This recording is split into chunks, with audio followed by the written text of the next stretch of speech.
My name is Kemi, and this is the story of how my pride destroyed the love I thought I wanted.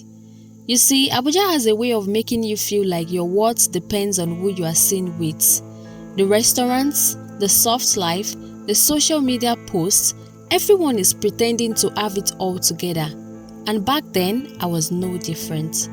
I was beautiful, I won't lie, tall, smooth skin, always well dressed. I worked as a project coordinator for a real estate company in Wuse too, and my salary was decent. But my looks, they were my real power. Men noticed me everywhere I went, and I enjoyed it. That's how Tunde came into my life. It wasn't the loud, flashy type. It was quiet, gentle, too gentle if you ask me. He worked as an architect, always soft-spoken, always polite. He wasn't broke, but he wasn't rolling with the big boys either, just average. The first time he asked me out, I laughed. Not because he said anything funny, but because I couldn't believe he thought he stood a chance. Me? Go on a date with you? I remember saying, smiling sarcastically. He smiled back, calm as ever. Yes, you. That confidence, I will never forget it. But back then, I mistook it for foolishness. I told him no. Not once, not twice, not 3 times. I told him no for 5 straight years. And still, he stayed around. Every birthday, he sent a text. Every promotion, he sent a congratulatory call. When my car broke down on 3rd Avenue in Gwarinpa, he left work, came with his mechanic and helped me fix it, even though I barely said thank you. Sometimes my friends would tease me, Kemi, this your Tunde go die for your matter, and I would lie. Let him die then, I didn't send him message. But deep down, I liked the attention. It made me feel wanted, even though I knew I would never choose him. At least, that's what I thought.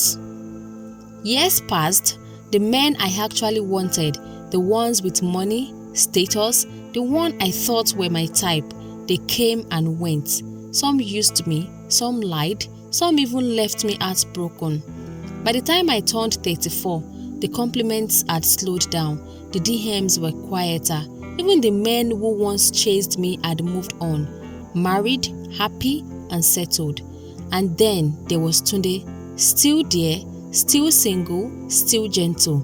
When he proposed again, this time I didn't laugh, I just stared at him. He said, Kemi, I've loved you for almost 10 years. Maybe you will never love me the same way, but I promise you peace. Just give me a chance. Peace. That word touched something inside me. After all the chaos and heartbreak, peace sounded like a luxury. So I said yes.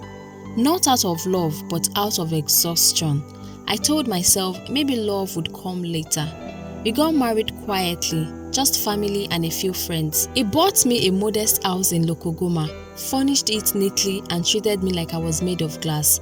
He would wake up before me to make breakfast, kiss my forehead before leaving for work, send sweet messages during the day. At first, it felt nice and safe, but as the months went by, I started feeling trapped. I missed excitement. I missed the rush of being wanted, the rush of being chased. And though Tunde loved me deeply, I couldn't shake the feeling that something was missing. I told myself maybe this was what marriage was, comfort without spark, until things started to change. It began with silence. Tunde stopped asking me how my day went. He would come home, eat quietly and sleep without saying much. When I asked, Tunde, are you okay? He would smile faintly, I am fine. But I knew something was off. One night, I came home late from a work dinner around 10 p.m. He was waiting in the living room. The lights were dim and he had that calm smile, the one that used to make me feel safe. Except this time, it made me uneasy. Where were you? He asked. At dinner, I replied. Dinner that lasts 5 hours? He said softly. I rolled my eyes. Please, Tunde, don't start. He nodded. I won't start. I will finish. That was the first time his tone scared me. There was no shouting, no anger, just quiet, cold control. Days turned into weeks and the man I married started changing. He would leave me at home without saying goodbye, come back late and barely speak to me. One morning, I saw that he had changed the password on his phone, something he never did before. I started feeling the shift like I was living with a stranger. Then came the discovery. I found out he had been seeing someone else, a woman from his office, younger, quiet, respectful, everything I wasn't. When I confronted him, he didn't deny it. He just said, "You think I didn't know you never loved me? You married me because you had no choice. I was your last resort." Tunde, that's not true. He laughed. "Oh, it is true. And do you know what's funny, Kemi? I married you for the same reason." Those words broke me. He continued, "Do you remember how you treated me all those years? You humiliated me, ignored me, made me feel worthless. You thought I would forget? I told myself if I ever got you, I would make you feel exactly what I felt." I was frozen. "Tunde, that is wickedness."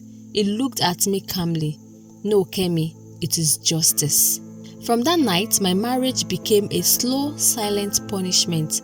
He didn't hit me, he didn't insult me, he simply withdrew every form of affection and replaced it with cold indifference. When we went out together, he would ignore me in public. When friends visited, he would act like I didn't exist. At home, he would lock himself in the study, sometimes sleeping there for days. I tried everything, cooking his favorite meals, writing letters, even apologizing, but he was unmoved. It was like living with a ghost who hated me. Eventually, the silence started breaking me down. I began losing weight, losing sleep, losing my mind. The same house that once felt peaceful now felt like a prison. And then one evening, while he was in the shower, I opened his drawer and found the letter. It was addressed to me. I shouldn't have read it, but I did. It said, "You don't deserve happiness, Kemi, but neither do I. You killed the man I used to be, and now I am killing the version of you that thought love was a game. We are both paying for what we did. Me for loving you too much, and you for never loving me at all." I sat on the floor and cried for hours. That was when I realized I was no longer angry. I was empty. A few months later, Tunde resigned from his job. He sold the house, withdrew his savings and disappeared. No calls, no messages, no forwarding address. Just gone. I later found out from one of his friends that he had moved to Jos, living quietly, alone, refusing to speak to anyone from his past. As for me, I couldn't keep living in Abuja.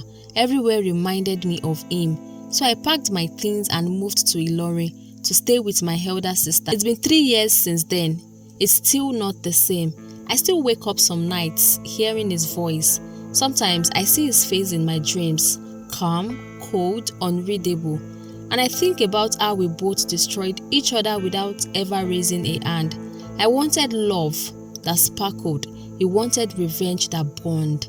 In the end, we both got ashes. If you are listening to me right now, if you are a woman who thinks love is a game, or a man who thinks revenge can heal a wound, remember this: pride and revenge are poisons that destroy even the heart that carries them.